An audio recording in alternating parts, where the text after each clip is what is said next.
Hi guys, I'm here with my good friend Moshe Yung, which you will see him in a minute. Moshe has been a friend for me for the past 5 years. I was introduced to him by my friend Shmuley Brody, and we started right away talking about personality and growth. We started talking about law of attraction, basically to live a higher and better, more interesting life.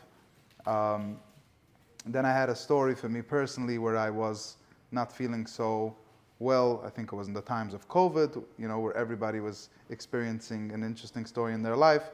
And I remember turning to my best friend at that time, Moshe Yung, and asking him for his advice. And he became my personal life coach to guide me and mentor me in my day-to-day life on how to live, how to feel extraordinary. And since I met him, I was able to not only feel better and more fulfilled and happier day-to-day life, but also to open a business, launch my career, and just generally speaking, feeling more healthy and happy throughout my day. Moshe is also an entrepreneur. He also helps a lot of other people. He's a personal coach. He's also involved in many different workshops. He actually has a coaching license as well, where he went to learn many different tactics. Also, he did many studies on many different books and different psychology on how to develop and how to do on self-growth. So I want to introduce to you my good friend Moshe Yung. And Moshe, thanks for being here today and doing this. I appreciate it. And obviously, the first question to you is, what was your, maybe if you could touch a little bit on your childhood, and then what was your moment of kind of awareness where you said, I want to change, I want to do something more, I want to be more extraordinary, I want to live a better, happier life, more fulfilled, more, I want to just achieve more, which obviously now we know how strong and great you are, but what encouraged that, and how was the beginning of your journey? So, first of all, thank you so much. These were very nice and kind words. Also, I feel a little bit anxious. Okay. This is my first time being interviewed. Feels official. I'm honored to be interviewed by you. Okay. And it's my honor to be your friend, to have you as my friend.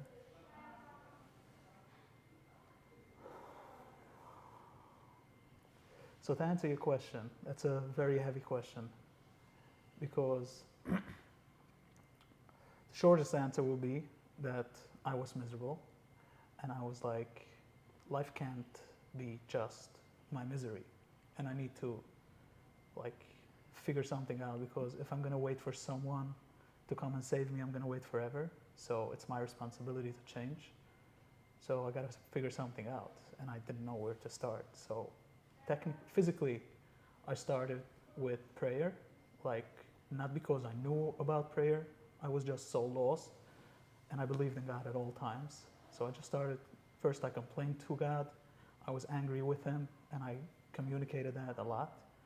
And then at some point I was like, if you're communicating anyway with God, why not ask Him what you want? If you believe in Him and you know that He's doing everything and He's unlimited, so ask Him what you want. That's where everything started, because shortly after that, I started to ask for a mental and emotional healing, peace of mind, and clarity about my life. And shortly after that, that started to happen. Like, my thoughts changed, and I got introduced to all new ways of thinking, and I started searching specific things after having awarenesses. That's where everything started to change. Wow. Impressive. And slowly from there, I always took more steps. I pushed myself. I love growing. I love to challenge myself. I love to step out of the comfort zone, which I'm doing right now. Yeah. And it gives me. So an interesting question that I have for you. We'll jump a little bit forward. Now you are so confident and so calm, and you've worked on so many different aspects of yourself. What's a message you would now tell yourself? What's a message you would tell yourself for that lost Moshe, that one that was seeking the mental health, the physical health, to better himself. What's a message that now, as the confident Moshe, you would tell that Moshe of a few years ago? What's a message you would tell him? So that's very interesting that you're asking me that, because I have been thinking about this a lot. And the real answer that I have for this is that I wouldn't tell him anything. I Wow. would, if the question includes that, I would be there for him in any kind of way, but I wouldn't tell him anything. I would be there silently, listen, Yeah. hold space for him, but I wouldn't say anything. I wouldn't give him any of the advice I have to give today, Wow. because that wouldn't let me become who I am today. Like, because that would give me advice that I didn't have, which made me who I am today. The Right. advice that I didn't have. So if I would have given me the advice that I know today, I wouldn't Right. be the person that I am today. But sometimes I tell my younger self that you're experiencing these troubles because you're going to become that big Ellie. Would you agree on that somehow? 100%. Everything that I went through made me to who I am today. Right. Like, I say sometimes I wouldn't, like, if I would have one less ingrown toenail from my past, Yeah. which I used to have a lot, and thank God I don't anymore. I wouldn't be the person I am today. It's a puzzle of every single experience, the good and the better, Right. and everything is needed. Right. So people talk now about an awareness that's happening, meaning that whenever you meet someone, they'll tell you that there is struggles and life is ups and downs, and people are healing. There is an awareness out there in the world. To you, what is this awareness? Do you think this is a real awareness, like people are really conscious about their lives, or this awareness is just a way for them to push away their troubles, fears, and anxiety? So I do think there is an awakening happening. I see it, every awakening is like a light going on. Okay, I see this as like, have you ever been on a flight above New York at night? You see so many lights. Yeah. It's beautiful. This is how I see it, and I see in the whole world it's going on. Another one, another one, another one, another one, again and again and again. Like and I see this as a beautiful thing. And why is it happening? Why it's happening? That's answering also the second part of your question.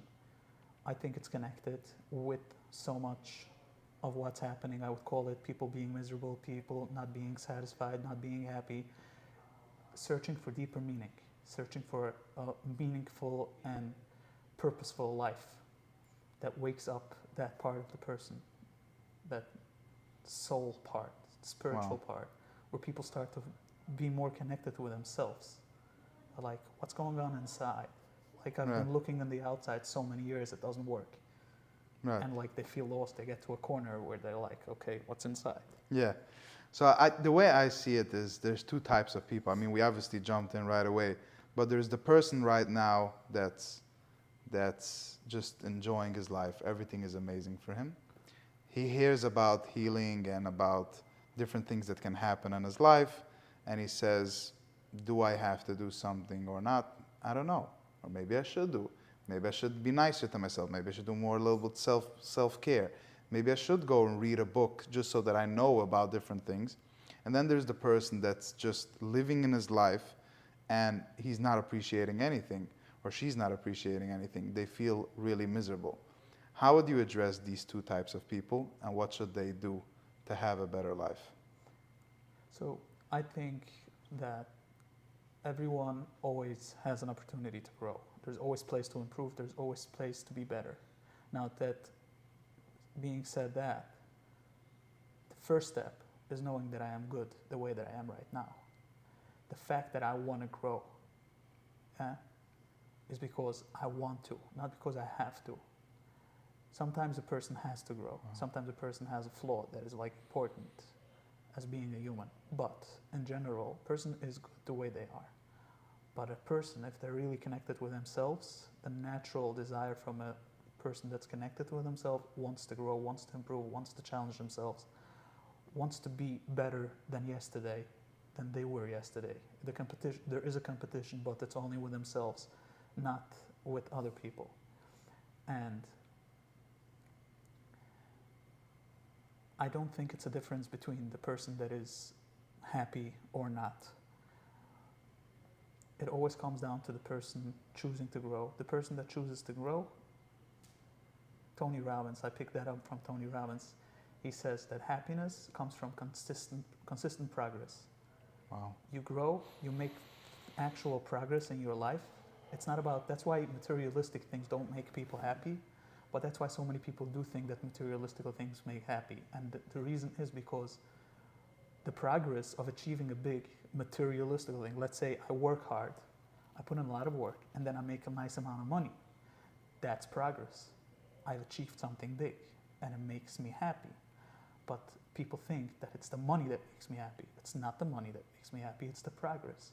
Okay, because a different day, I go into a session with my coach, and I push my limits, and I go in very deep, and I heal something a big wound, and I challenge myself, I push myself out of the comfort zone, and I open that wound, and I let myself heal it. That's also big progress. So progress doesn't matter what the progress is, but that makes us happy. No matter where you are in life, there is progress to be made, basically. Yes, and as long as we continue making progress, we're continuing to be happy. The Yes. happiness is fueled by continuous progress.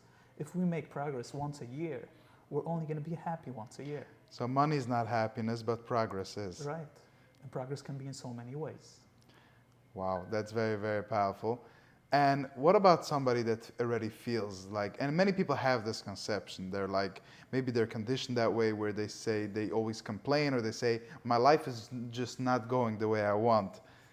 What is it, how do you approach someone like that? And I know you talk to a lot of people, I know you helped a lot of people, I know many people consider you their best friends because of what you've been able to just listen to them and teach them and talk to them and tell them.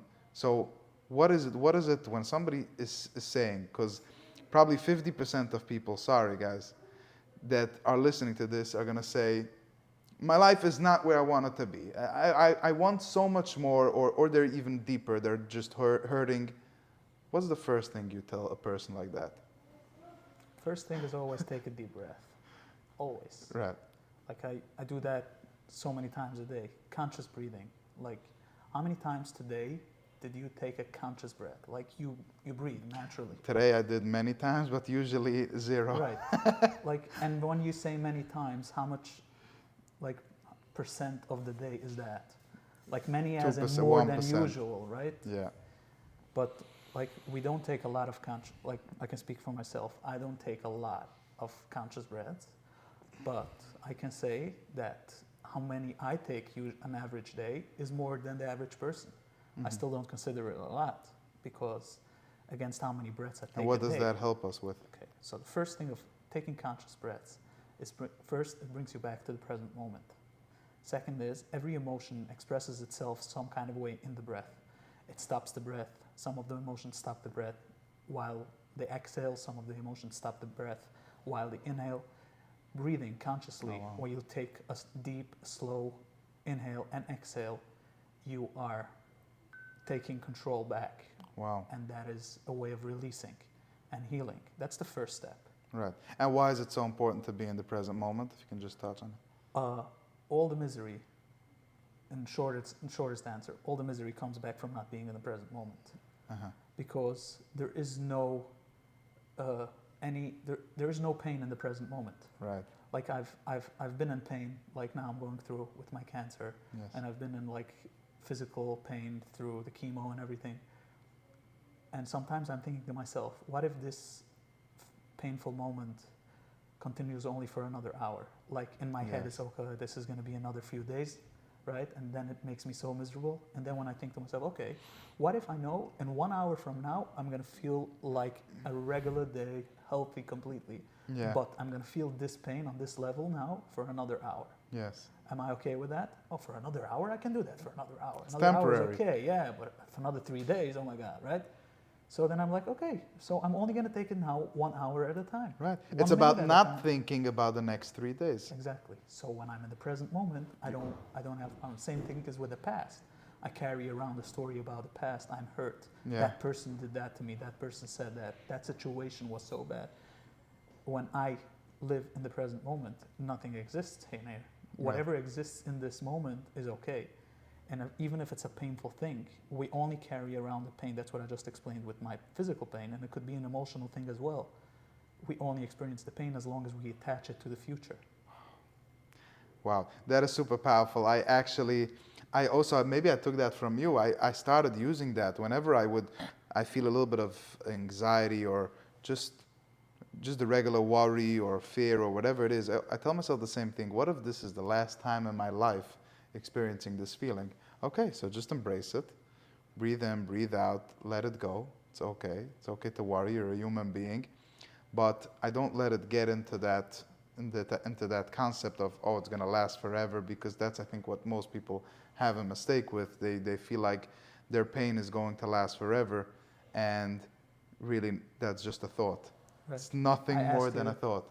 I ask you today, which one of your feelings in the past is still continuous today? Like, which Right. one are you still feeling from the past? Right. And none of them. Right. They're all coming and going, even the good ones and the bad ones, like all of them, the positive, the negative, they're Right. coming and going.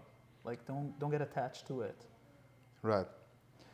So also, my next question is, I know many people, and we've spoken about this, as we just mentioned. In the present moment, there's nothing is bothering us in the present moment. Everything is fine. Everything is amazing. So for many people, this pain is a pain that is kind of stored in them, or they have a certain way of thinking or a certain way of attaching a story to whatever is happening to them.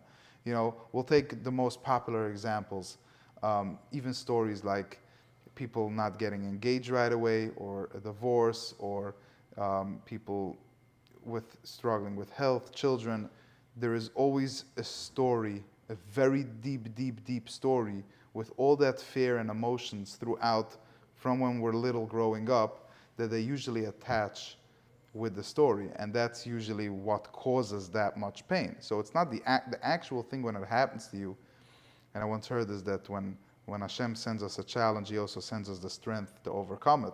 So in the moment, there's nothing wrong. Not only that, many people, when they actually experience a certain pain, or if it's a sickness or a certain sadness in their life, it's an opposite effect happens, that they actually feel a crazy strength, because now they're actually in the moment. So they say, okay, it already happened, so that worry is completely away. It's like when you worry about going on a trip, and then the day one on the trip, you have zero worry because you're now already on the trip. So okay, we're here already. There's nothing to worry about. So the question is, how do we identify what's the false way of looking at it, and turn into what's real in the moment, so that we can achieve real healing to our stories that we have? So the answer is like this. Every single human has a story that they walk around with, that they tell themselves about themselves. Mm-hmm. Now, this story must not be the truth, but it's a story that we identify with, and we tell ourselves that this is who we are. Mm-hmm. And that story has a lot of details. Okay? Now, should every person have a story, positive or negative? Should a person have a story to begin with? We all have a story. Now, most of the time, I would say, the story is a negative story that limits us in so many ways. Yeah, I've never seen someone, if I'm allowed to interrupt, I've never seen someone say, my story is, I was the best kid in this grade, then I was the best kid in this, and then the next year I had only trips, and then the next year my parents were only nice to me. So you're right. When people say my story, they usually put it together with the pain that they had. I had a fight over here, I had a fight over there, and this year this bad thing happened to me. So, okay, story. So we all have a story. I would say that most people, I can't speak for all the people, but as far as I've heard, I can relate to what you just said. I don't remember hearing someone having naturally a positive story. Now, I do know people having positive stories about themselves, which I can speak for myself. It's not always. It's coming out in specific scenarios, it gets triggered, which I'll come back to in a second to give you an example about what I'm talking about. But the challenge is to stop ourselves in that story and realize that's my story I'm living out of, and I don't have to live out of it. Okay, so when I'm like, before making that business phone call, which I'm afraid of because I'm telling myself that I'm going to get rejected, which is connected to the story that I'm living from already for 25 years, okay, I can stop myself and say, you know what, let me put that story on the side for a moment, and I am capable of making that phone call and doing what is right for me to do right now. Now, if that person on the other side of the phone call is going to reject me or accept my offer, that's not up to me. And either way, it's okay. I'm going to be just fine. Right. I will be just fine. Okay? And I take a deep breath and I make that phone call. So there's always a place to grow and work on that story or on our attachment to that story, how much control we give to our story over ourselves. Now, to explain what I said, having a positive story, for example, me with this cancer that I'm having now, what happened is that I have this story that this is a gift for me, that it's shaping me into the person that I asked to be, that I want to be. Because this experience is giving me, I'm gaining an experience that I now am able to understand people that I wasn't able to understand before, because I've always been 100% healthy. I've never needed like any kind of doctor besides for like a cold and an ear infection, you know? Yeah. Like I've never had a cast, I've never had stitches, I never needed a hospital. I've never experienced anything of these. Who's talking about a diagnosis or anything, right? Now I'm experiencing chemo. I'm experiencing being diagnosed, like when the doctor told me, bro, you have cancer, right? All these kind of things. And all these experiences, like this is actually giving me experience that I need in order to be that person that I want to be that coach, to be that healer that I am naturally, but I need that experience in order to be able to help people, that I need to be able to understand them in this kind of way as well, right?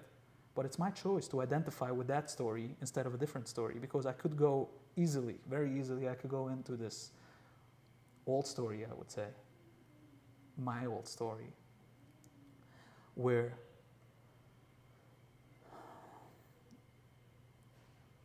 I'm like, oh, you see, I'm probably having this because I did something wrong. I'm probably having this because I've sinned, a virus, right? I'm probably having this. Who knows what tomorrow is going to bring? Who knows? Am I going to survive this? If I am I going to have like any long-term side effects?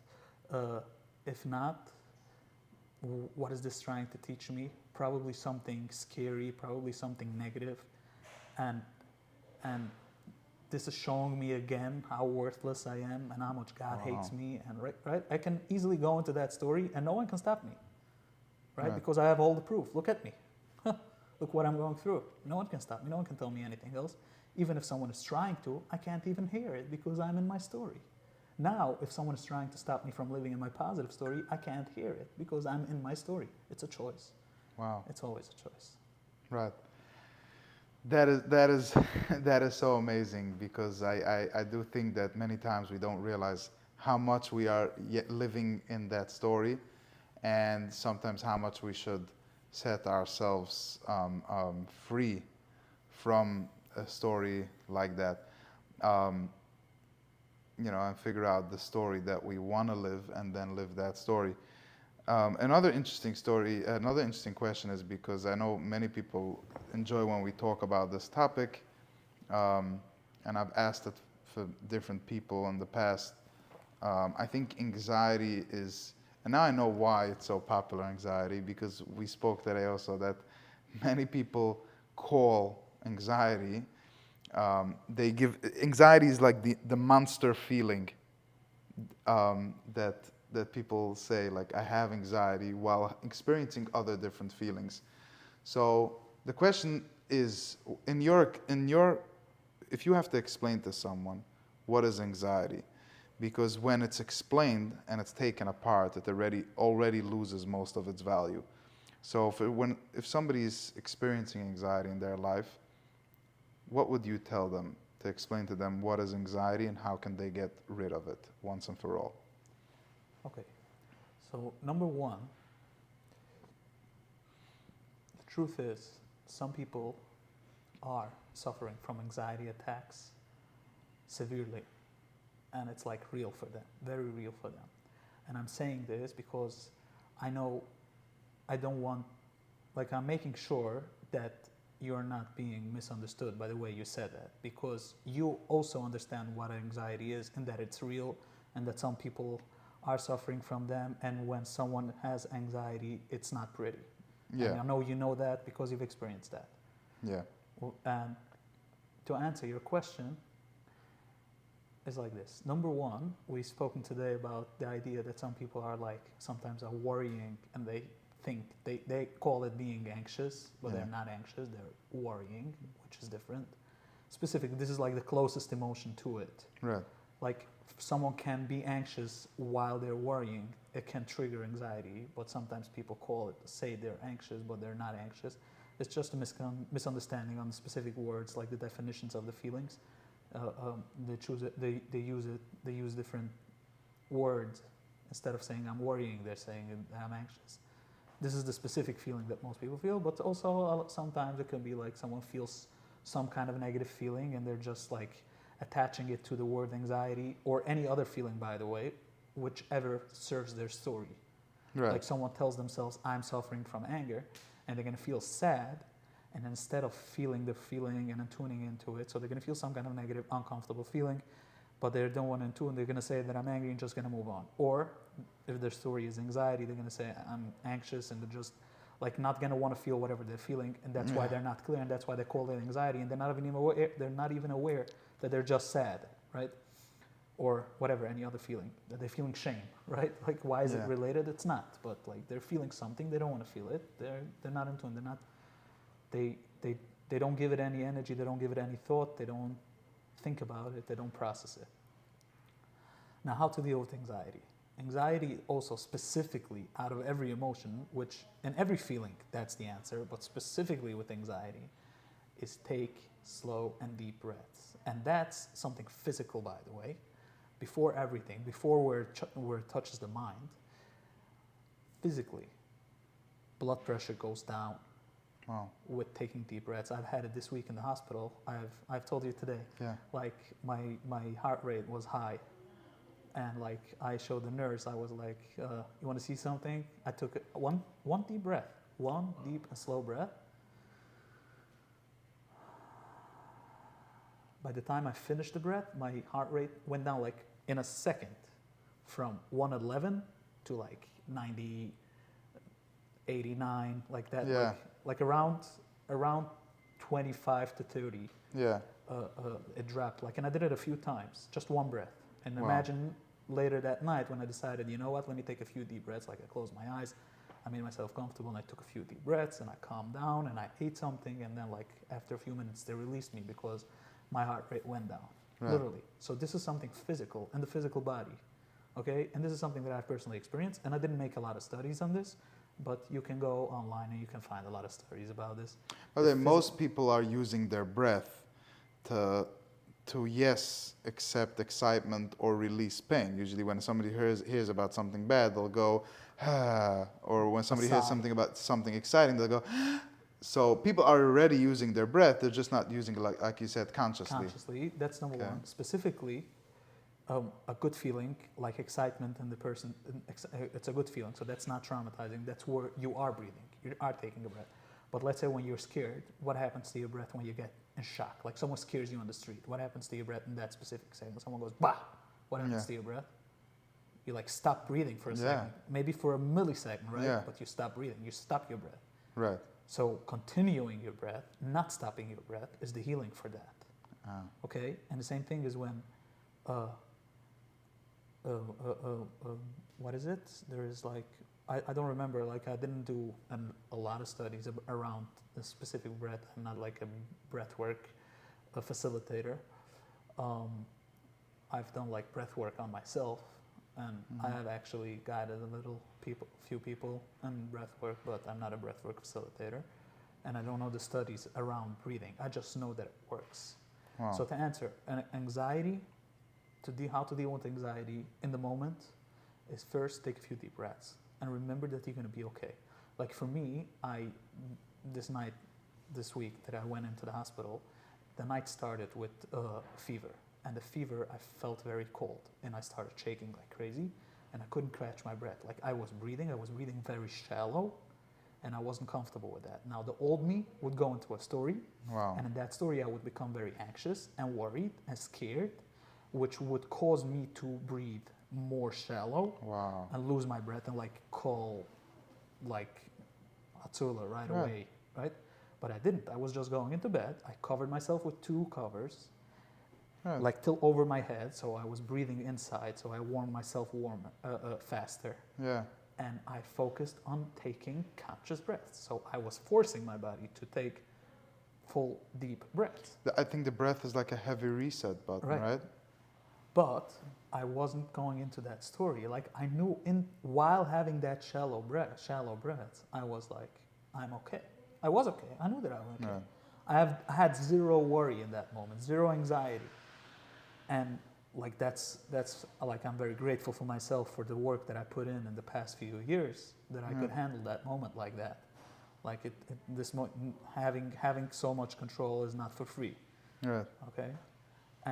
But knowing that I'm okay, that's my point. Knowing that I'm okay and that I will be okay. I'll figure this out. I don't know what's happening, but I'll figure it out. It's a fever, I'll be fine. Shortness of breath, I'll be fine. Okay? Yeah. I collapsed. I woke up a few seconds later. I was okay. Actually, I felt that I'm going to collapse. Like I felt lightheaded, getting more and more. My mother was standing next to me. I told her, hold my hand. I'm feeling like I'm going down. And I was, like, I remember it. I wasn't worried. I was okay. Yeah. I felt like I'm collapsing. I knew I'm going to be okay. Okay? Wow.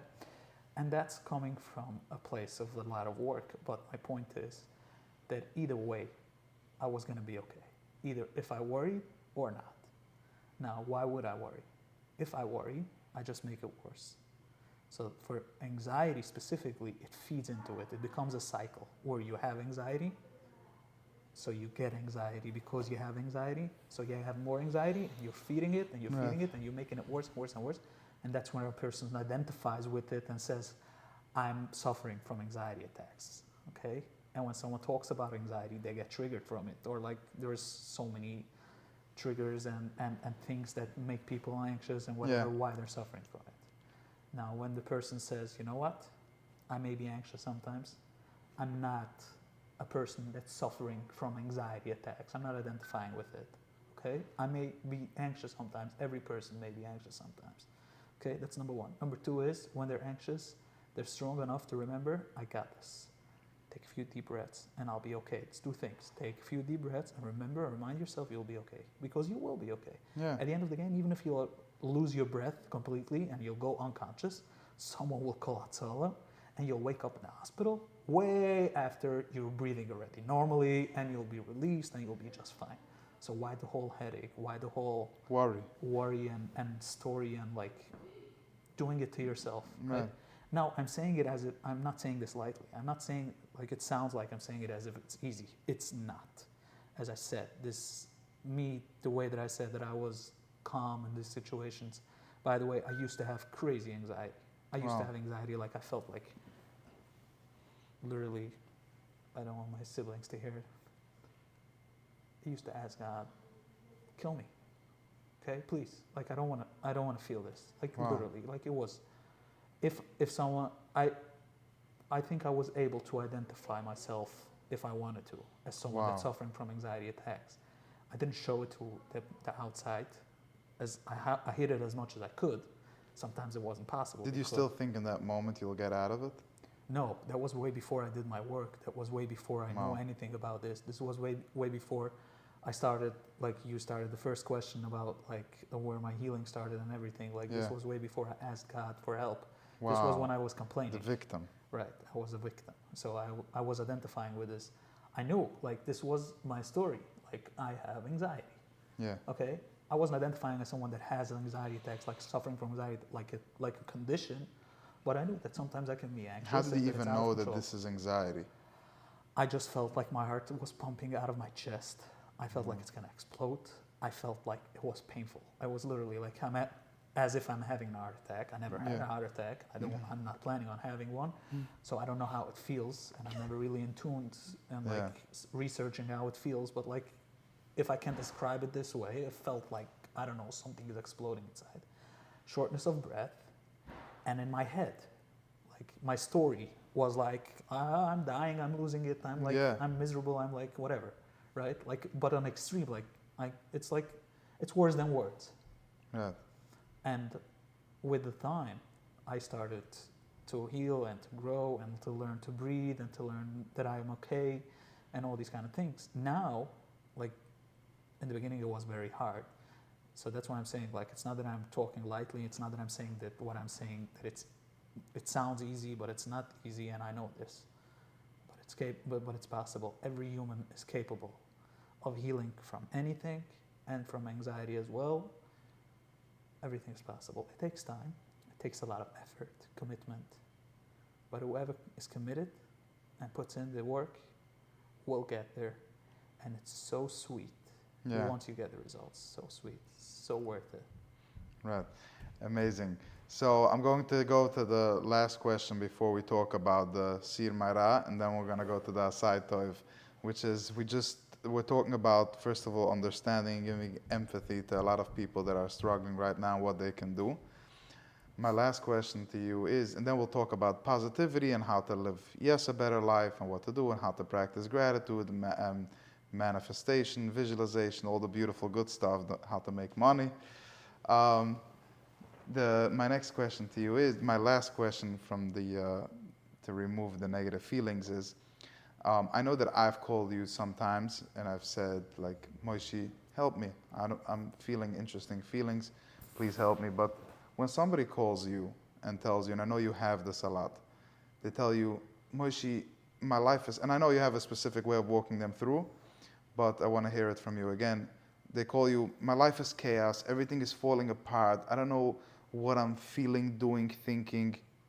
What's the first thing you tell them in 2 minutes to help them? Or for someone experiencing right now, they want to call you, Moshe Yung, right now to say, I don't know, I'm struggling, my life is falling apart in so many different ways. What's the best way for them to take apart their story? Yes, I agree. Because to answer your question is like, it goes with the moment, it goes with the person that calls me and the situation they are. The data Right. is irrelevant, because after the data, everyone starts to tell themselves a specific story, which are the thoughts, and then it creates emotion, right? And that's the whole story that the person was living out of, and that's how they experience the specific data that they're experiencing, right? Because two people can experience the same data, right? Right. But have a different experience. But in order for me to understand what the person is experiencing, I need to know the data. And based on the data, I see what they're experiencing, what they're choosing to experience, based on the story they're telling themselves. And from there, I can see a pattern and take them through their specific situation. So is that what you do when? Yeah, it goes with the person. It's not like I have a specific type of rule or method. So you ask them, what are you experiencing and what's your story right. associated? When you call me and you tell me life is chaotic, I'm asking you, what's going on? Tell me more, right? Like, I want to know. I give you the mic. First, I give you the space to talk and to share whatever you're experiencing. Wow. And I just want to hear your experience completely. Like, I want to give you the stage for you to give it all out. That's number one, because that's the first thing that every human needs. Before you need advice, before you need help, before you need guidance, the first thing we all need, if we need anything from someone else, it's just a listening ear. That's always number one. When someone calls me for advice, when someone calls me up, Moshe, I'm in a situation, I need advice. I ask them what's going on. I give them the space to talk. And when they finish, I say, wow, I hear you. And I don't start giving advice. I'm staying quiet. Like, I acknowledge what they say. Wow. I just listen. Because I can't say 1% of the time, but most of the time, they don't want advice. They want an opening to start and share. So they say, for whatever reason, most people are uncomfortable to say. Most people are not even aware that this is what they want. And they think they need advice, but they're telling me their whole story. I listen to them. They feel validated and listened, and they forget to ask me for advice again. And I don't say it, and they hang up the phone, and they feel better. And before I learned that most people only need a listening ear, and I gave advice, you know how many percent of the people actually listened to my advice? Like 90% didn't. Yeah. Right? This is how it works. I mean, you can probably relate to this, and I think everyone that listens to this can relate to this. Most of the people don't want the advice. I want to open a coaching practice which is called a listening ear, which is that people can call me and all I will do is listen to them, but full on attention. Right. Either on Zoom or in person, I will just listen to you so that you don't have to feel like I will be saying anything or judging you in any way. I'm just here to listen and not say anything. Right. To give you the space to express yourself, whatever you're experiencing, and for someone to feel validated, to see that it makes sense for someone else as well. Like what you're experiencing is totally okay. Like you're not funny or wrong for experiencing it the way that you're experiencing it. Wow. Like this is what you're experiencing and it's okay. Right. Right? And you are valid and you're being seen and you're being felt. Okay? And like someone understands how you feel or doesn't understand and understands that they don't understand. And they're like, wow, you're going through something that I can't even comprehend. Right? So your first advice to anyone struggling out there would be to reach out to a friend that can help you. Yeah. And if you don't have that friend, then reach out to someone and pay them. Right. That they should for a listening ear. So I'll tell you the truth. The truth is that the person has to give it out, and in a way that they really give it out. Let's say, for example, if I have an experience that I've had today that I need a listening ear, I would sit down in front of you and I would talk to you. I would share it in a way that I make sure that you get all the details and that you understand, which means that it's going to come out of my mouth in the most clear way that I'm explained what I'm experiencing, the most clear way I can express myself, right? Because I'm conscious that I'm telling it to someone that's listening, so I need to make sure that they understand, like not that I'm saying half words or anything, all the or details. half sentences. Yeah. Which brings me back to the point like this. In order for someone to feel listened and lighter, that whatever listening is giving to them, it doesn't have to be talking to a person. It can be talking to God or to oneself. God is the best listener. Right. Specifically because he doesn't answer. Like he's just sitting there quiet and listening. Yeah. Okay? He's answering in his own ways, like not like giving you advice in the moment, right? Yeah. He has his process. But what I'm saying is like you can choose to go sit down in a quiet place and express the same way as you express it to a person. That's why I said it like the same clear. It's important to express it completely. So in front of a person, we don't lose track. We continue to have that focus of expressing ourselves completely with all the details. Yeah. Oh, and they also told me that, and also I experienced that, and that, and that, and whatever. And then this person called me in, and then I walked on the street, and like you give out everything that's on your mind.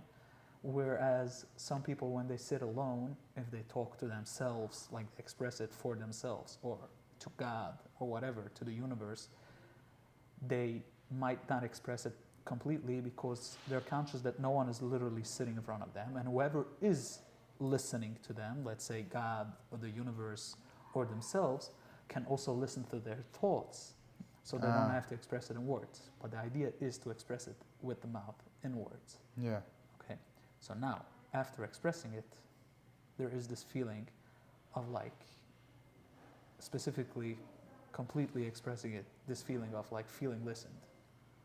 Whatever way you choose to express it. Right. And then after that, for someone that's struggling, if they choose to have a specific person and they don't have a friend that's available in that kind of way, it's recommended to go and pay money, to take a professional to do that. But it doesn't stop here, it starts here. Yeah. Sometimes people have a lot of built-up trauma that they need to release. There's so many kinds of ways of therapy and healing, so many ways.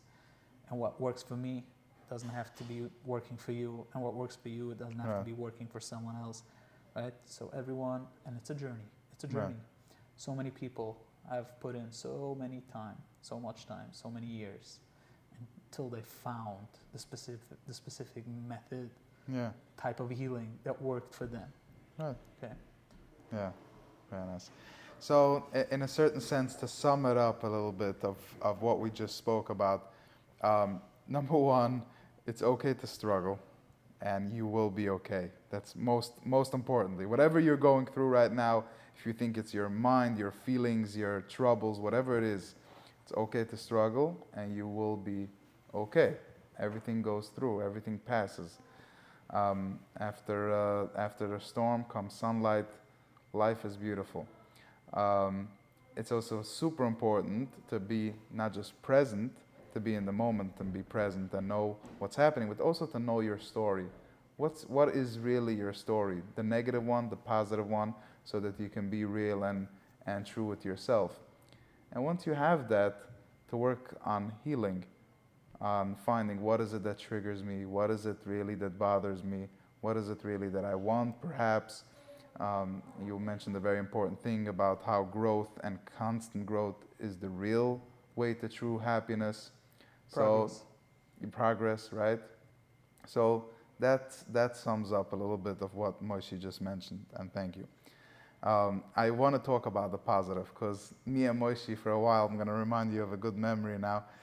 We used to send each other every day certain situations where the law of attraction worked in our favor.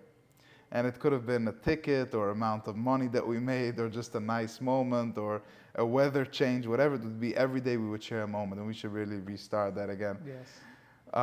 So the first time we met, and I think it was even before I was really aware and in touch and in tune with my emotions, the first thing you introduced me to was the law of attraction, which is that everything that happens to us, in a sense, is something that we attracted to us. Now, this can get a little bit difficult, because a person is going to be like, oh my God, how many things am I bringing onto myself? Negative, positive. They get a little bit confused. Well, don't worry, because your negative thought is a lot less, has a lot less power, has probably 1% power versus a positive thought, which is 99% power.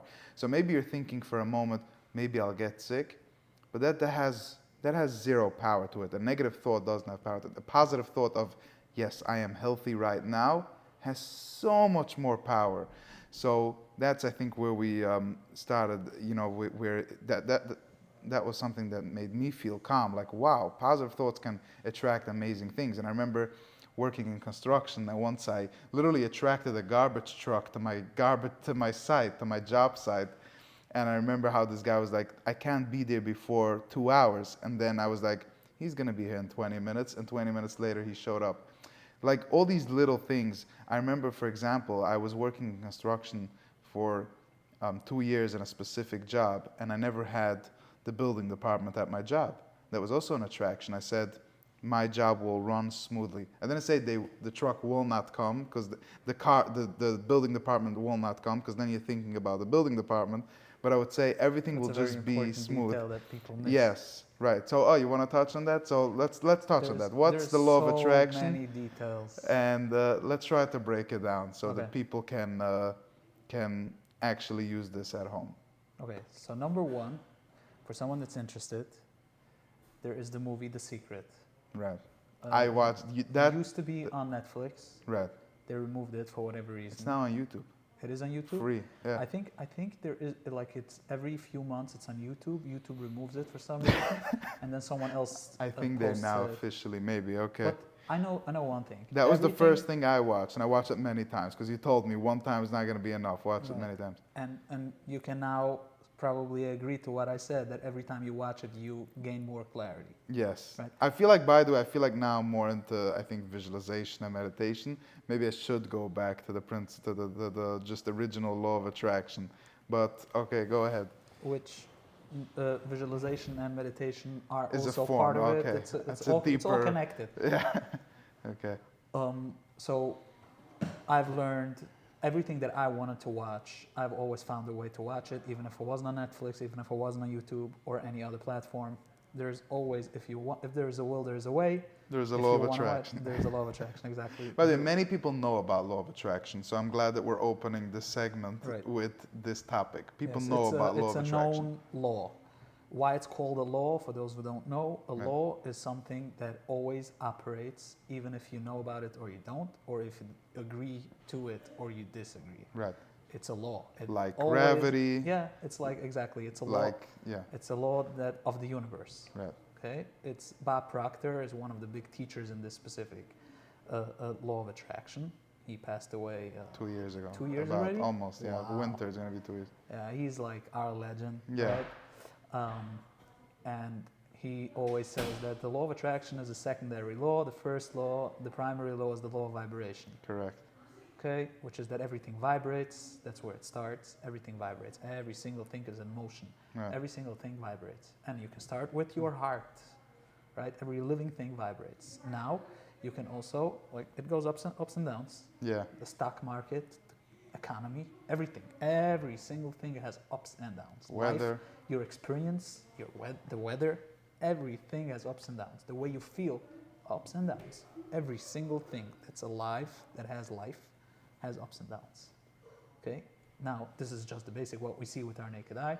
Then there's like scientific studies, everything that you can see with microscopes and whatever. You can see that our skin is a lot of atoms that are vibrating, like they're moving, constantly Yeah. moving. The wood, constantly moving. The table, the chair, the tablecloth, whatever. Everything. Even a dead person is moving, is right? moving. How, That's do, what how, Bob are they, always says. how are they disintegrating? Right. How are they like becoming From Earth. nothing, Earth, yeah. right from flesh to earth? Yeah. Right. Like because it has to be moving. It's vibrating on a very high frequency Yeah. that the naked eye can't see it.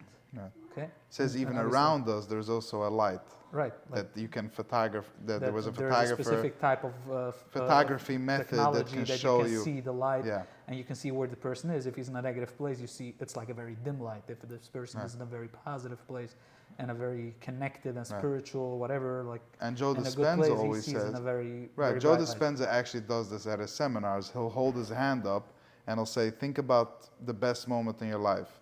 And he'll try to push the hand down and you'll see it doesn't go. Right. And then he said, think about some time when somebody you humiliated. become Yeah, weak. you're right. And you just, Yeah. so, Joe right. Dispenza, by the way, is the one that does everything like Bob Proctor was teaching. He was teaching based on his experience and experience of other people that he was studying. And same as with all the people in the law of attraction. Specifically, Joe Dispenza is someone that's today operating. He's alive between us, doing workshops, but he is doing studies. Everything is studied. He has proof for everything. It's nothing you have to believe. It's everything he can prove you on science. scans. Everything. Brain Right. scans, physical scans, body scans. Yeah. He's doing crazy things. His story started where he had a tumor. He had some kind of diagnosis. And the doctor was telling him that he has like, I don't know the details, specific details, but his doctor told him like that he has a short time. I don't remember exactly. Oh, wow. He was like, you know what, I'm checking myself. He checked himself out from the hospital. He went home. He said, I'm going to heal myself. He went home. He started with affirmations, Yeah. with all the kinds of exercises that he's teaching all other people, and he healed himself naturally with all kind of with all that. Wow. Now to come back. I didn't know that. So whoever wants to watch it, it's called The Secret. Find that movie and watch it at least twice. That's what I always say. Yeah. And it's worth It's a it. very good opener to the law To of this attraction. whole thing, right? Now, to go into details. So, one of the most important details that a lot of people miss, Mm-hmm. specifically with the people that know about the law of attraction, that I've heard so many people who are like, it doesn't work and whatever and all these kind of things, which I'm so used to. Like Yeah. I'm so easily in going into these conversations like with these people that really want to know, but they're like convinced that it doesn't work. But Yeah. like they're like, if they really want to know, they want me to prove them wrong. I'm like so easily doing it these days because I'm so used to it. But the most important part is feeling is the secret. Okay, remember this phrase, feeling is the secret. So basically, the law of attraction states that whatever you are experiencing in your mind, you're going to experience in your physical. Now, it's a out of the grace of God that everything takes time, because otherwise we will talk right now about an elephant and the elephant will walk into this room. And that wouldn't be pretty. I wouldn't be excited about this. Yeah. So it's by the grace of God that everything takes its time. And also, by only talking about an elephant, I'm not attracting an elephant yet. What I'm doing is, if I'm talking about it, or if then I'm thinking about it. Yeah. The more I do this, the more repetitive I do this, the more times I do this, it slowly starts to create some kind of emotion within me, a feeling towards seeing an elephant. That feeling is what creates, it's attracting a moment of me seeing an elephant. Now, let's say it could be an emotion, a feeling of fear, like I'm afraid of elephants, and I'm afraid I'm gonna bump into an elephant. And the more I feel this feeling, at some point I'm gonna encounter an elephant. The universe, God, whatever, will make sure that this happens. Okay? I will bump into an elephant somehow. Maybe I will go somehow, someone will call me up, Moshe, come and entertain me in a zoo. Yeah. And I will come and Right. I will see an elephant there, right? Or maybe it will be that I will go and travel to, I don't know, where the elephants are walking in the street. In Thailand? Where is that? Yeah. I don't know, whatever. For some reason, I will encounter it as long as I attract it. And now this is only with fear. If I'm excited to meet an elephant, and every time I close my eyes, and this is visualization, right? I close my eyes and I visualize myself walking on the street and meeting a nice, beautiful, big elephant. Okay? And how's this gonna make me feel? Like I love elephants, right? I don't, like, whatever, I'm just using this as an example, but like, yeah, as in the example, I love elephants. So I'm super excited. I found an elephant, right? Let me take a selfie with it, whatever. Like, let me try to ride it. I don't know, whatever. Now, every time that I'm going to close my eyes and visualize myself walking on the street and bumping into an elephant, and I let myself feel that excitement, what's going to happen is the universe is attracting that. That's the law of attraction. What happens is that my brain sees me feeling excited, so it sees, oh, he's actually experiencing that. The brain doesn't know a difference between the imagination, the mind doesn't know a difference between the imagination and what's real. It sees it both from the same lens. Wow. Okay? Which means the brain, we as humans are creatures of habit. We're going to repeat again old patterns, which is going to cause that if we are experiencing in our mind, which is for as far as the mind is considered, it's a reality, right? So in the mind, we're in reality experiencing again and again the excitement of bumping into an elephant. Right. At some point, our mind is going to make sure that we're actually experiencing that, and the universe is going to work with our mind. Right. Okay, so now like this, Joe Dispenza is always busy with this. Our thoughts bring us closer to whatever it is that we want, and our feelings, the heart, is bringing it closer to us. But we need both. Wow. We need both. Now, we can't feel without thinking it. We can't create that feeling of either fear or the excitement of meeting into an elephant without thinking about meeting that elephant, right? So we have that part, but most people only have that part. They're just sitting down, they're visualizing it, they're not making sure to feel that feeling. Let's talk about attracting a car. You have a specific car, a dream car. I want a Rolls Royce. Now people are like, okay, I'm attracting a Rolls Royce. Hey, sit down, buddy.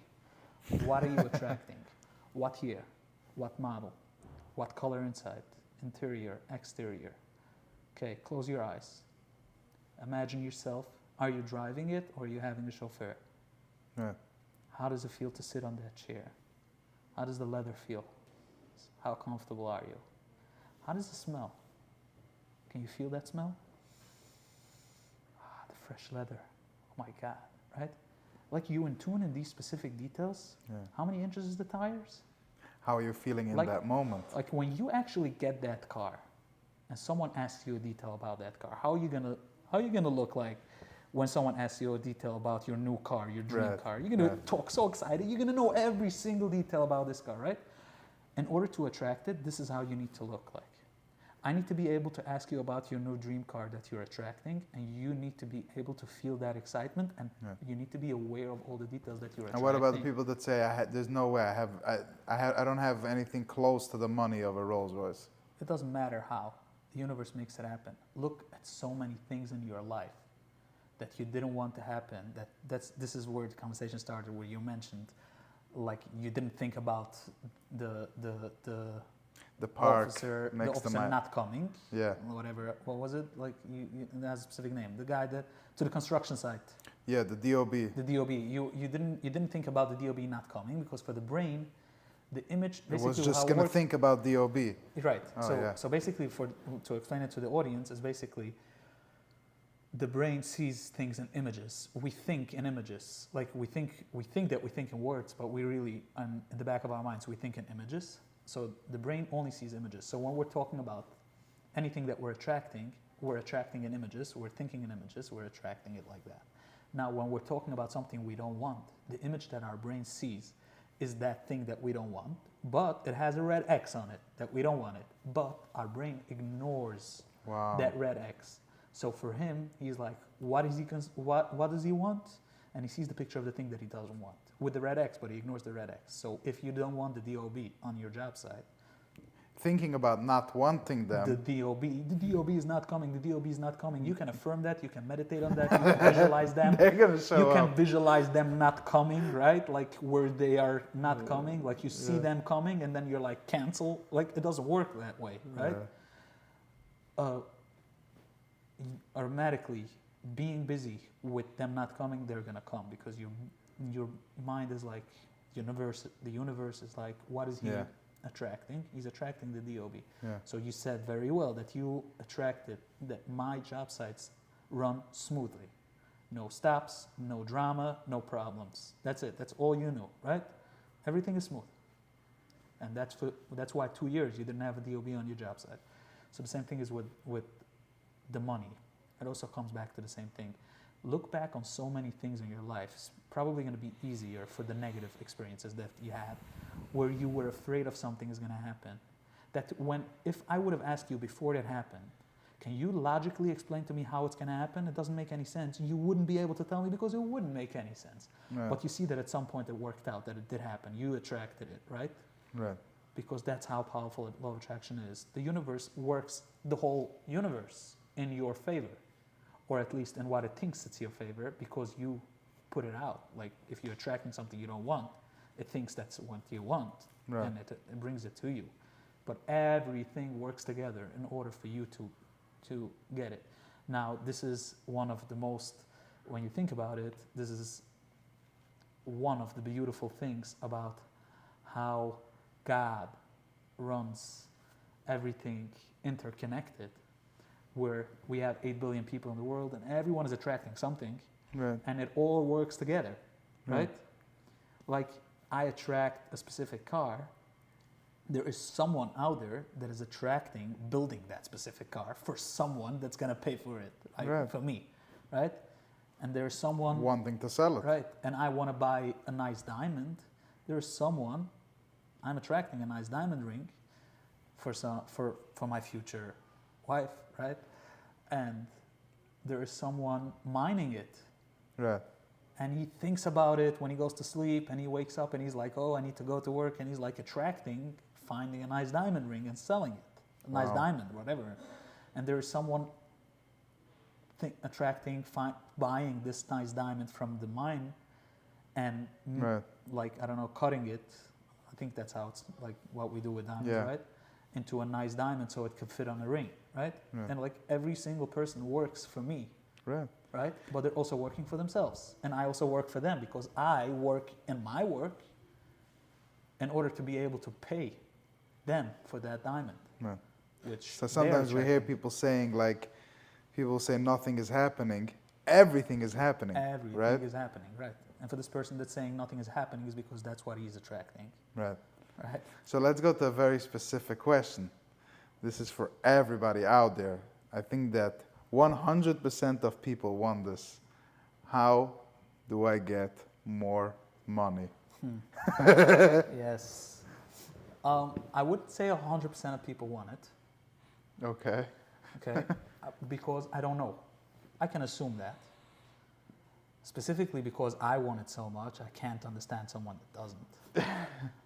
I can judge people that say that they don't want it, that really they want it, but they're like in denial in some kind of way for whatever reason, and I can justify it in so many ways. Story. But it's my story, right? I Yeah. can't really know for a fact. It might be true that some people don't want it, right? I'd like to think that whatever I can imagine exists somewhere. So if I can imagine someone not wanting money, it probably exists somewhere a person that really doesn't want it. He Right. has enough of whatever he has, Right. if he has anything, right? There probably exists at least one of this between the 8 billion. Yeah. Almost 8 billion. Or are we at 8 billion already? Almost. That's what they say. Do we really know? Maybe we don't know the real Right. number. So how do we get more money, Moshe? Okay, so how do we get more money? Like, I also want more money. But the real answer is we have to see ourselves making that money. Now, it sounds easy, like, oh, okay, that's all it takes. I see myself making that money. What is it, $1 million? Okay, I see myself making $1 million. Let me visualize it.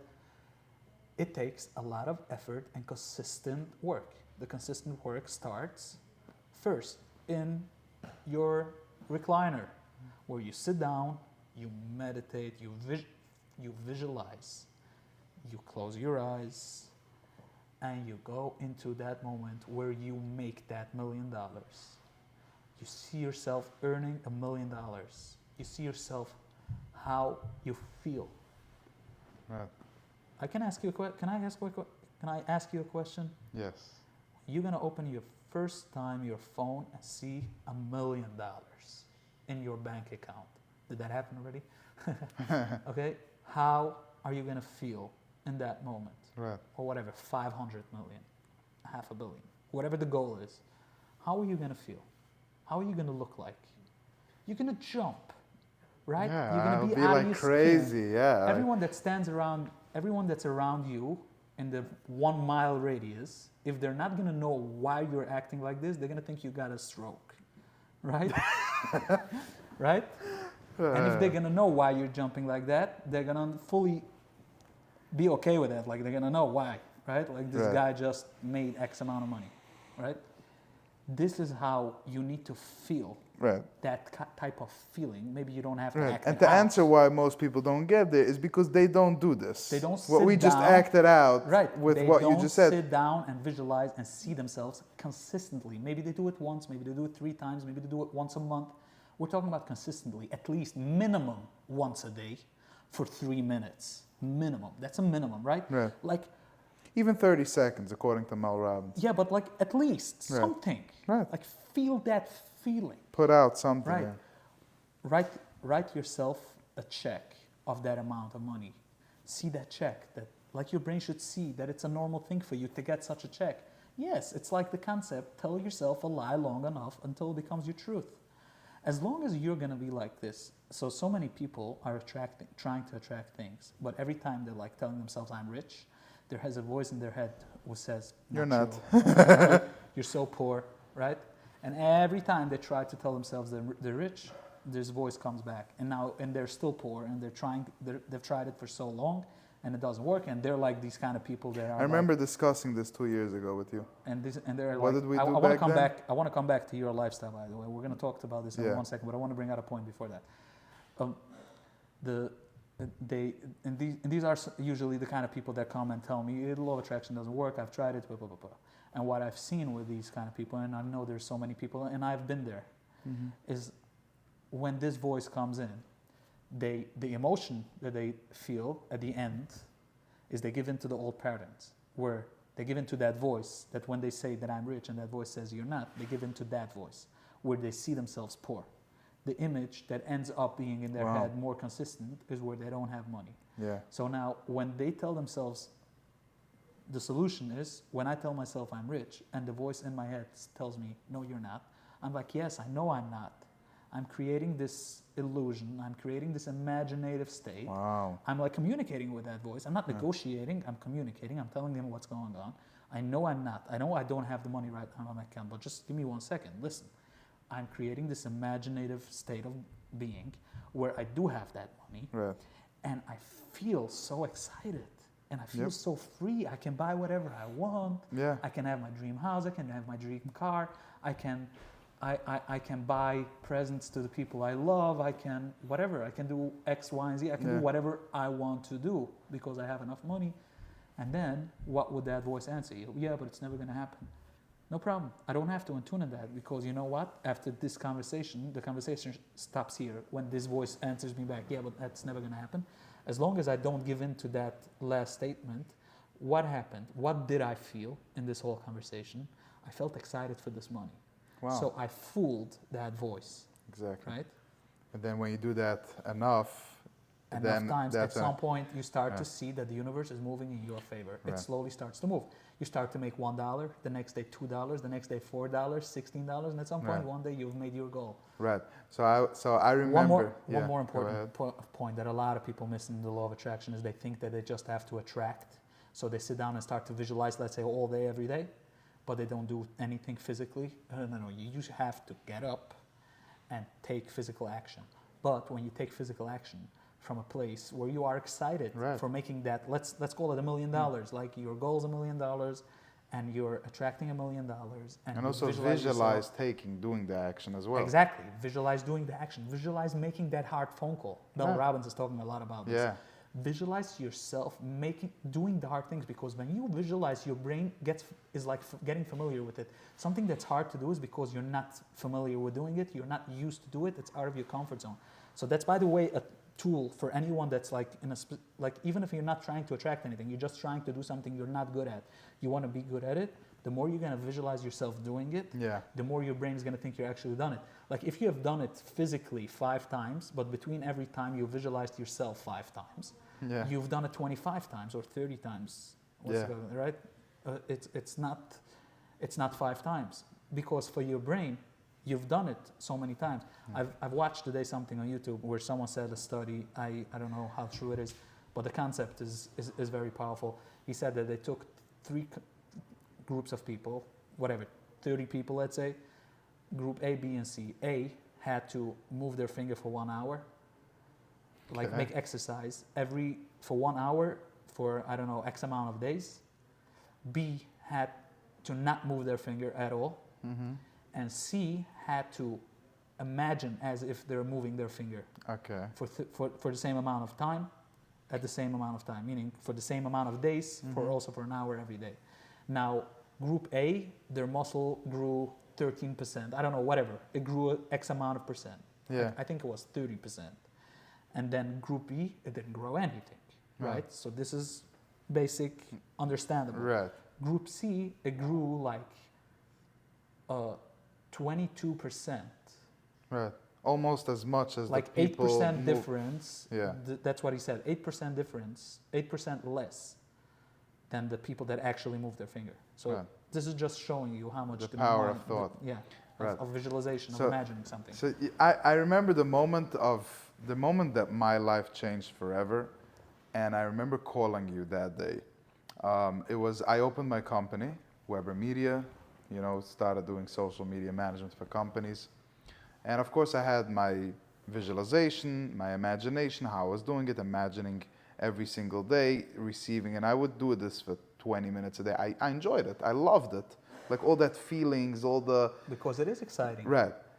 And I remember one day I was in Planet Fitness in the gym, and I'm telling myself, Ellie, this is not working out. It's not happening. And then a voice inside me said, "What do you mean? Of course this is happening." And that's where I noticed that my subconscious mind now started working for me, and wasn't being, as you mentioned, against me. It was working for me. It was here to support me no matter if I am going to work or if I'm not, if I'm going to believe in myself or not. This subconscious mind has been programmed through and through This was for after success. a while doing already the work. Exactly. So I remember that day, and I called you and I told you, Moshe, this is crazy, because now everything is really going to be happening. So that was a very interesting moment for me. Another interesting thing that I heard from Jordan Peterson, which is something you mentioned, but he says aim low, and and I think it was Joe Rogan that asked him, "What do you mean aim low? Isn't it aim high?" So that's where Jordan Peterson said, "You want to aim low so that you can believe in your dream, in your vision, and believe that it is possible to do, so that when that voice inside you wants to push back, The doubt. exactly, the doubt kicks in, that dream is not humongous. We're not talking about $1 million. We're talking about starting to attract an extra $500 a week, okay, which is so possible. It's just So easy. Exactly. And then you move it up. Once you see that $500 was possible, you know that $5,000 is just one more zero. Right. Exactly. And you can so easily. And then 5 million. Yeah, exactly. So, and that's another thing people don't understand when we're talking about the law of attraction, as you mentioned. Law of attraction, as long as you don't have to start with a mansion. That's not the first thing you have to attract. Try attracting something small. It's too far away when you start with a mansion. Right. You have to have the smaller goals at least as well. Right. If you put the mansion on the vision board, right? Right. Attract a phone call from a friend. How many times does that happen? You think about a friend and they call you. Right. Try to attract just something nice happening in your life, a happy moment, a positive situation, a nice outing, a friend taking you out, a person buying you a nice gift. When those little things happen, then you'll see that you can attract the biggest things, your dream, your company, the big house, the big car, the big mansion. I think you very beautifully explained what the law of attraction is. I want to ask you an interesting question. There is so many more details. So many details, right. For someone that's really interested. There's so many books. So many books, YouTube videos, information on Google, right. and the secret movie to start with, right? It's available. The information is available for someone that really wants it. They can go and pick it up. Specifically, Bob Proctor and Dr. Joe Dispenza. Right. They're like probably the two best people to listen to. Right. So for someone asking themselves, is the universe really working for me? Why is it working for me? I think that most people don't really understand this concept that everything in life is happening, like you mentioned before, for them and not to them. So how is this? What would you tell these people? So this quote I have heard from Tony Robbins. Yeah. The life is not happening to us; it's happening for us. And what I understand that means is like, it's not happening to us as in, I'm experiencing this and I'm just another person, another number, just a number in this world, experiencing. Specifically, when people feel this way, it's experiencing this misery, right? No, life is happening for me. Like, everything is like for me. Yeah. Right? Like, every single thing that I'm experiencing is for me. Like, we have this concept in the Gemara, right? The universe was created for me. For my experience, from the day I was born till the day I'm going to die, that experience, that whole universe with all the years before, and everything that people have owned and had good days and good lives, and everything that people have suffered and miserable lives and went through crazy sufferings in the past, every single thing that ever happened in this universe was for me to have the specific kind of experience that I'm having, because, as I said, the same as everything that I've experienced made me for who I am. Everything that anyone in this universe has ever experienced shaped the universe in this specific way that I'm experiencing it right now. Yeah. Right? Yeah. So I'm going to challenge you, Moshe. I think that most people probably don't know that. Most people probably don't know, but we're going to reveal now. You are my personal life coach. What is something that most people either don't know about me or maybe have a mistake about me? What's something that you think most people don't know about Eli Weber? That's a good question because it's very hard for me because you are one of the realest people that I know. Thank you. And like you put yourself out when you go, like you're not like you have this, we've spoken about this, right? Like you don't have a specific character when you go on social media and a different character when you're like between your friends and a different character when you're alone. You're like the same person everywhere. Like when I meet you in your car, when I talk to you on the phone, when I'm with you in the grocery, and when we're together with a whole group of people, or when I'm watching you on Instagram and I see a video that you made for social media, like I see the same person all over. Like you come up, you share whatever is really going on for you, your mind, your perspective, you're being real, people asking you questions, you're going to places, all these events, you're being you, like authentically. So it's not like I have something that I'm aware of that most people don't know about you. But I will say this: you're one of the most amazing people that I know. You are. Thank you. Like you have a heart of gold, literally. Like Thank you. we know this. You know, like I'm not telling you any news. You're really a good friend. Like besides me being your coach, you are a great friend. Thank And you. you are my coach in so many other ways. You know that. Like I call you when I need a coach sometimes. And I mean, besides, I have my coach as well, but I'm calling you in so many specific things that when I need a coach in specific things, I know like with you would be that phone call would be a great phone call or Thank you. meet. But specifically, what people don't know about you is you're a major manifester. Like talking about the law of attraction, you like, I don't know if people can see the passion you're talking about it, the passion you're talking with about it. Is because you're talking from experience, like things you mentioned and like things you didn't mention, like that we know we went through together. Like I was with you while you were attracting so many things.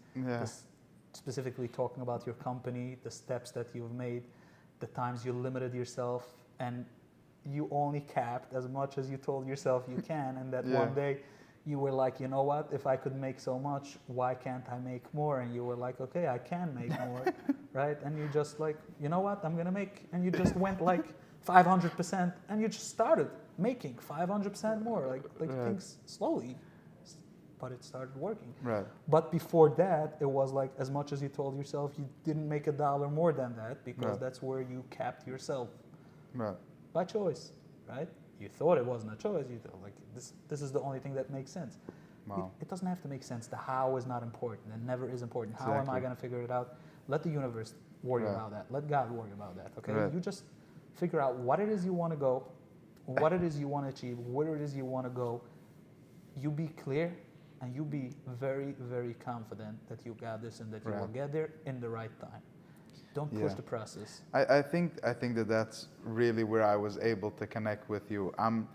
I am a deep thinker and an emotional person, but I also love to simplify things, you know. And I think that your ability to break down those things in such simple words and methods was really something that resonated with me all the way. So things like, what's the purpose of life? And I remember we had this conversation. I remember where it was. You know, it was in Williamsburg. It was, I remember by the Domino Park over there. I remember which spot it was exactly. I remember how you were telling me. That we did the walks. Yeah. Okay. And I remember you telling me how simple it is, just because every person is here to do a specific mission. From when they come into this world till when they leave, there's a specific mission for them to do. So I love to see my life in that way, and I believe my mission is to help people, and for you that's probably also, and for everybody it's about helping people on different things. Right. But that was, I think, one of the big things that we simplified. Also simplifying how the universe, like you said, works for us, like, or simplifying that nobody's a victim, and it's okay to feel things, it's okay to grow, it's okay to struggle, and it's also okay to get better. I remember how we discussed this a lot. People don't think that they deserve success, and that's my message to everybody. I want to tell you, yes, I've had a year that was the best year of my life, and every single day and every moment of it was amazing. And maybe there was a few seconds that I felt a little bit of pain, but everything was amazing. And everybody can experience that. We've had great lives, but we also had great, great challenges, maybe even bigger than others, but you can still have a great life. Yeah. Everybody can still live in that place. And same thing is for making money or attracting success or abundance or a relationship, whatever it is you want. It's so easy. All you have to do is ask. And most people don't ask. Right. So life is beautiful, life is amazing, life is so unlimited, and life is so at your hands, at your fingertips. It's given to you in the best way possible. Go out there and get it. Go make the best life for yourself. You create your life. Don't let life create you. What's a final message, Moshe, you'd like to share? The Klalis rule. I want to add one more before the final Sure. message. I don't have anything on my mind right now. Yeah. I Go just ahead. do want to add one thing to the process of the law of attraction, how to attract Sure. things. One very important thing is prayer. Now, for us, Hasidic Jews, Yeah. we believe in Hashem. We pray to Him. We know that He does everything, and we pray to Him when we're talking about prayer, davening. We talk to Him. Now, even for someone that doesn't believe in anything, the form of prayer is to verbalize in a way of asking. You can ask the universe, higher power, your higher self, whatever you do believe in or you don't. The form of prayer, it's not important. It's not important to who it is for the idea of what it serves you. It is important to who it is if you're focused on the truth, which I believe that the truth is that we have a God that runs everything. And if I'm asking from someone to give me something that I don't have, it's going to be from Him. Yeah. Because He's the only one that can really give it to me. That's what I believe. He gave us life. He gave us lives. He gives us life. Life, yeah, exactly. Constantly. Every breath. He's in there. Yeah, every breath. Okay? Yeah. Every single second He's giving life. Presently. Right. Okay? Every present moment is a present. Right. He's cutting life. Pieces of life. He's throwing it to us. Right. Giving it to us. With so much love. Right. So much love. With the millions of details in our body. Right. If you ever want to be grateful, just think about what happens in your body. In your body. I just read how Andrew Huberman says that when you sleep, there's something clearing your mind, like a spray, washing your mind literally from all the little toxins that could have gotten in there, all the little debris. There's like a chemical that chemical releases that literally washes your brain. Your Not the physical mind, brain. your physical brain, because it's such a sensitive part. So when you're sleeping, there is something washing it. I mean, Wow, if you that's think crazy. about, yeah, it's just It's everything is crazy. Yeah, the mechanism, how everything works. Your metabolism. And I call your immune crazy system. is a word for beyond understanding. Right. So if this is everything beyond understanding, then yes, attracting and achieving, grabbing your goals and visions and everything you want is also for you available. So I think miracles, by the way, Right. and nature is for me nature is the same miracle as any miracle. Meaning to say, any miracle, I know that any miracle is possible because whoever does that is unlimitedly capable. So like there is no shockingly miracle for him to do in a sense of like not that I'm undermining what he's doing. Like it's like I expect everything from him because he's capable of everything, and I'm also on the other way around. I'm fascinated by every single thing, even nature. Like a tree grows out of the ground. Like you put in seeds and it grows, and look how big it is. Kids are born. Yeah, like the weather is crazy. happening. Humans make humans. I mean it's insane. It's crazy. It's crazy. So why can't you believe in that dream for yourself that you can manifest the Rolls Royce? I mean, is the Rolls Royce the big thing? Yeah, exactly. Is that for him the thing where he gets stuck? Where he's like, oh, okay, you're challenging me, right? To answer so prayer is very, very important, and prayer, I always say, is something that also a lot of people miss. Is like when we pray for whatever we want, we should ask it in a manner where we believe that we're getting it, because we will, we are, like we're asking it from God, the King of the world. He has unlimited capabilities, right? So, like, and He wants to give it to us. He wants to give it. We were just talking about how the system that he put in place, the law of attraction, okay? And one of the things he put into the place is that when we pray, it speeds up the process. Steve Harvey's always busy saying, prayer, keep on praying, prayer changes things, right? Right. And it does, Right. okay? Like you can pray for emotional healing, which I did. And this is where we started the whole conversation. Yeah. This is where my whole story started, when I started praying. Out of nowhere, I didn't even know, but prayer is so helpful in anything, specifically in the law of attraction. But we need to see, like, now that I'm going through whatever I'm going through, like the Right. cancer thing, people were like, I'm going to pray for you, I'm going to pray. Whoever mentioned prayer, I said, when you pray for me, see me, when in your imagination while you pray, see me Right. healthy. See me being healthy. See your prayer being accepted by God. See, imagine your prayer, God saying, sure, I'll give it to you. You're Wow. asking for Moshe's help, I'll Wow. give it to you. Because he is. Right. Because he is. I So- am being healthy. Yeah, so amazing. So among many other things that you've been a great part of my life, and I think maybe people now understand and see why, I'm going to touch on three main things very quickly that you've helped me specifically. And number one was self-love, which you explained to me that if I ever want to achieve anything in my life, I have to work on self-love. Yeah. And I remember telling you, like, Moshe, I can't do this. I don't love myself. Like, I didn't see the You reason didn't why. understand- I never you didn't understand unconditional love at all. exactly unconditional which love. limited you to love yourself unconditionally, Right. because you didn't understand why would I be able to love anything or anyone Yes. or myself for that Yes. matter unconditionally.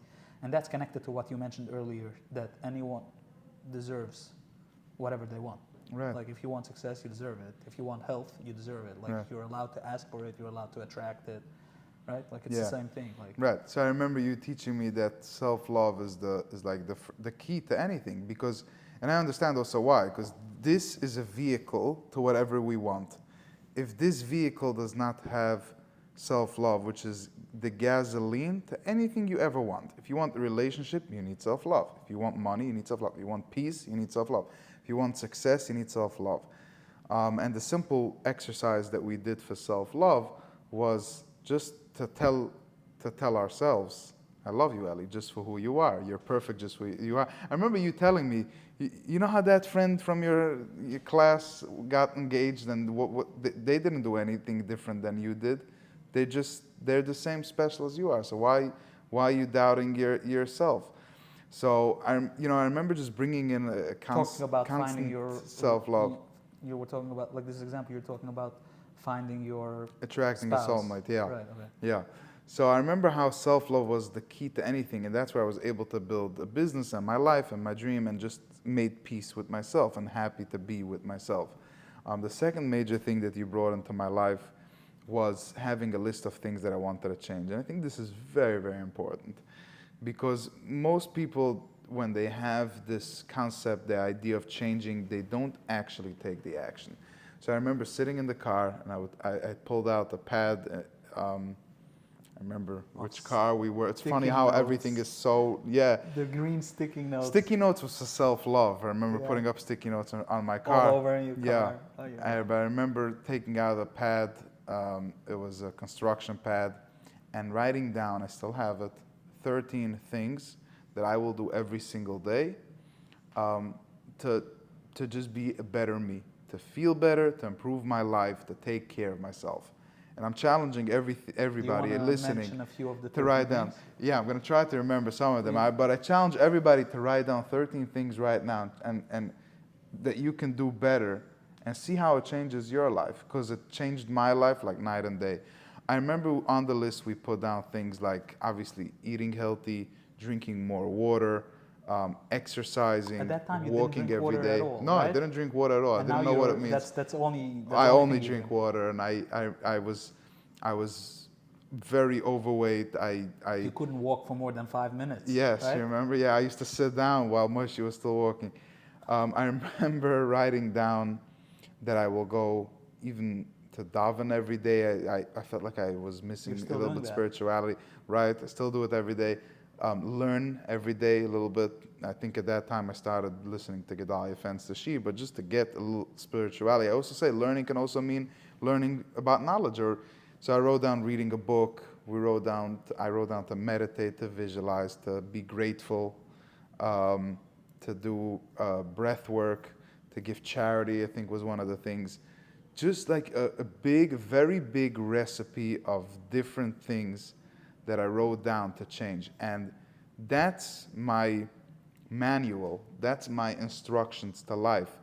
And by the way, and I don't give credit to myself, but I still do all these things every Give single yourself the day. credit. Yeah, I'm giving myself credit right now. I do all these things. It's now 2 years that I've been doing this for every single day in my life. That's incredible. Consistently, no matter And Shabbos. you're the one eating the fruits of it, right? Baruch Hashem. Yeah. The third thing that we did successfully was to create this image around business. So at that time I was still working, and I remember sneaking out of work every Still day working at for 4 someone o'clock. else. I was still working for someone else. Because right now I'm not working. Right now I'm living my dream. Right now I'm enjoying life. Right now I wouldn't even call it working. But I remember sneaking out of work every day at 4 o'clock to go meet you and walk. You know, I didn't go after work. I went during work. I didn't enjoy my work. I didn't enjoy my job.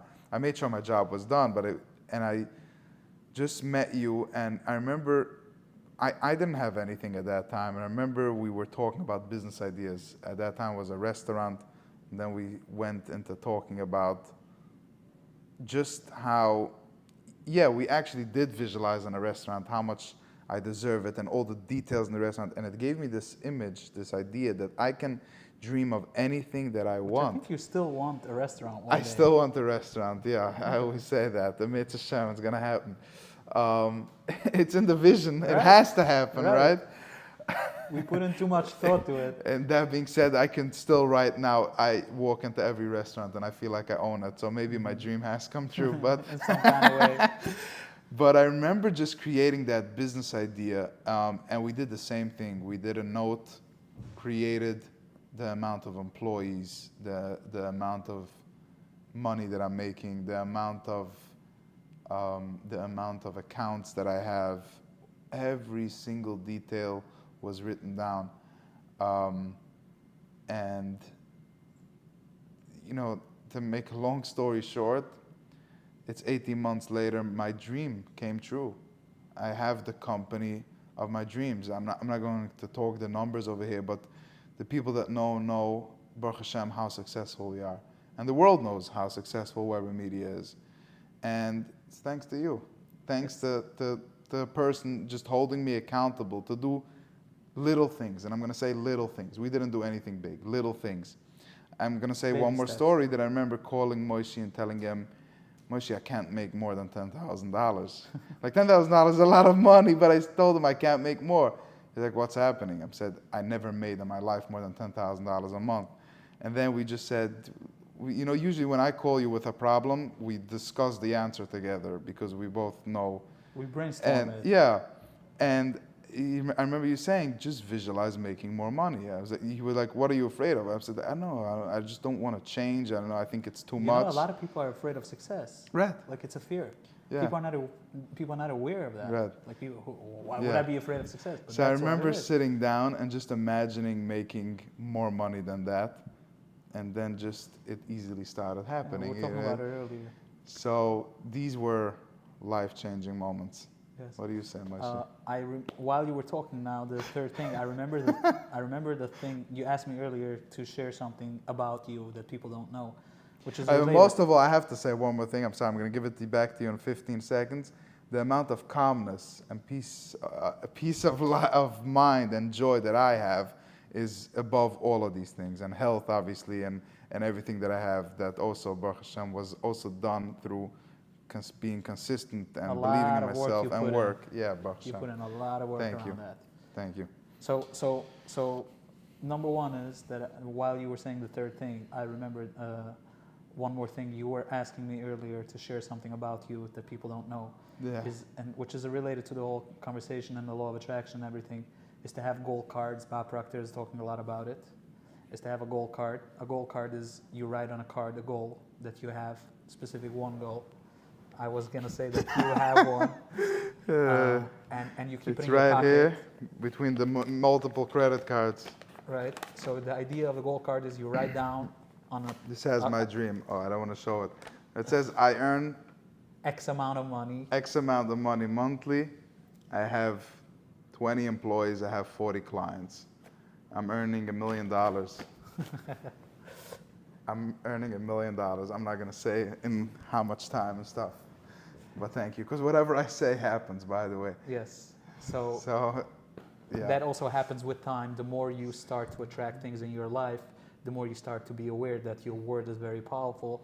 The more conscious you are of what you're saying. You now have So a connection with a UPS driver, Moshe. You know, you're getting the packages a lot. Exactly. Steve Harvey says when you ask for something, the package has been sent out. As long as you keep the faith, yeah. it's coming to you. Whenever you cancel the faith, it's like you cancel the package. You're like pressing on Amazon cancel, and it's returning to sender. Yeah. So you said having a gold card. So I was saying that Bob Proctor is talking a lot about having a gold card. Bob Proctor used to have a gold card at all times. Yeah. Where a goal card is, you have your goal, your primary goal written down on a card, and you have it in your pocket. It's not about taking it out and reading it every day, X amount of times. You can do that. The more you do that, that's more helpful. But by having it in your pocket, every time you put it in your hand, your subconscious, not even your conscious, maybe your conscious sometimes as well, but your subconscious is like, again, what is this? Oh, that's the goal card. What is on the goal card? It remembers the goal card. So it's like a repetitive affirmation again and again and again and again. Right? It's besides how many times a day you say it, and besides how many times and how long you visualize it, and how much you put in physical action. You want to explain quickly the difference between the conscious mind and subconscious mind? Because that's, I think, a key. That's a whole podcast. I can do it in 20 seconds. Yeah, so then the conscious mind is the mind that's right now doing all the things that you actively do. The mind that's aware. That's aware. And the subconscious mind is the mind that already knows how to eat, how to go to the bathroom, things that were so difficult for you once. If you can teach your subconscious mind that you are naturally a successful person, or that you're naturally a calm person, or that you have all these blessings and you don't have to think before doing these things and dreams that you want, then you are now basically you're Superman or Superwoman, because you don't have to think in order to achieve all these things. So the subconscious mind starts working for you in your power. I hope I said that. Yeah, you said it very well. I have nothing to add. Are we done? I think so. Is there Moshe, it was a pleasure. We're going to be sharing many more content, hopefully, in the future. You changed my life. You made me the person that I am, and I noticed that. It's important to give gratitude. And I also appreciate you being my coach. I think it's important that everybody should have a friend, where friends coach like friends. But it's important that people have someone to talk to. I am going to say that. Everybody has to talk to someone. Yes. Obviously, it says, Daga belavish, and what does the Rebbe say? That siach is chavaydem. It's very, very important to speak to people. And I'll say why, because when something is in the mind, it's unprocessed. Yeah. It still stumbles around. So you're thinking about it. The moment you talk about it is the moment that you put it on the table, you're getting clarity. Also, I heard this, that many times in our life, the things that we have, experiences in our life, it goes on to the heart. It goes on and on and on. There's only one way to take it off, by talking. So it is important to talk. I'm grateful that I have Moshe that I can talk to whenever I want, even in the middle of the night. He'll answer my phone call. But Moshe, don't call me in the middle of the night. Just a WhatsApp.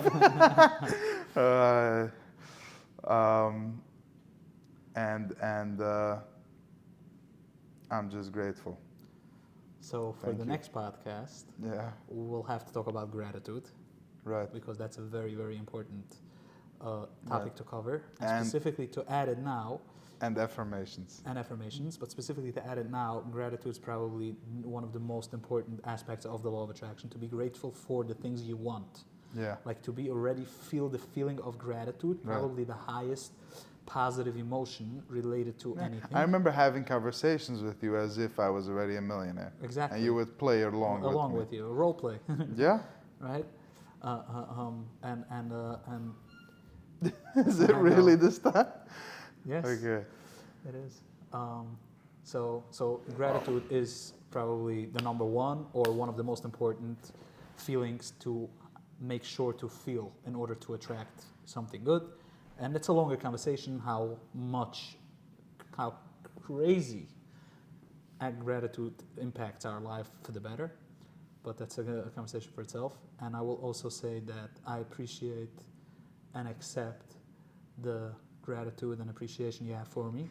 But I'm also going to add, you said that you are like this because of me. I will accept my part of showing up to you as a friend and a coach and guiding you and helping you. But it's fully your credit for the person that you are today because you put in the work. There's so many other people that I've spoken to in the past. And it's constantly happening. And it's like not only with me, with anyone else, that we were talking about applying the same concepts I was talking with you to their life, and they didn't choose to do it. Talking doesn't help, right? You went home and did the work. Am I the most successful story? Oh my God. I don't have the energy to get all wild now. If that's what you're going to tell yourself, I do. I always have the energy. Exactly. And if that's what you're going to tell yourself, that you are the most successful story, right? Or my most successful client story, or the most successful story in the world. I just want to be the most happiest. Why the most? You just the most happiest you can be. Yeah. Right? It's like it's not a competition about other people. It's like that energy we had in the grocery today. Exactly. I want to stay on that frequency, on that vibration. And that's that your was choice. Awesome. That's your choice. That was awesome. Just until come back to that. Like whenever you feel you're in a downer, just remember 5 minutes before the grocery. Exactly. I know. And whenever you that's that actually that brings up the I was just thinking that, like, maybe that's the preparation for a good feeling. I never heard any one of our malamdim say life has ups and downs. Like expect that. They didn't know as well. Like who of them? Like who it was always down for them. I'm kidding. I'm kidding. Can you say confidently on any one of your malamdim they were really happy? If yes, how many of them? Yeah, I wouldn't judge them. Right? No, I'm serious now. Okay, whatever. It's hard for us to understand. So you didn't answer my question, but we all got the answer. Yeah. I think I can say on maybe one or two, maybe tops three of my malamdim, tops, and that's only a judgment. Like I wouldn't know, right? I'm assuming that they were actually happy people. But I didn't have only 3 malamdim. I hope you understand that. I went through the whole chayde. Yes. Okay. Yeah. Like, it's like a small percent, right? And also, I wanted to say, like, the way we felt today in the grocery, right? Like, you want to come back to that. There's always, like, you can always come back, like, whenever you're not in the best place and you want to come back to a good place, you can always stop yourself, close your eyes, and remember a good place and then tune in that, feel that feeling, let yourself feel that feeling, and automatically you're back there.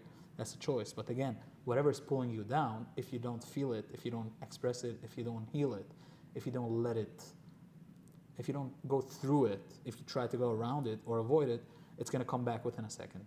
Right. So you don't have anything from trying to go back to a specific memory of a specific emotion because the thing that you need to deal with is right in front of you. So obviously, first you need to deal with it the right way.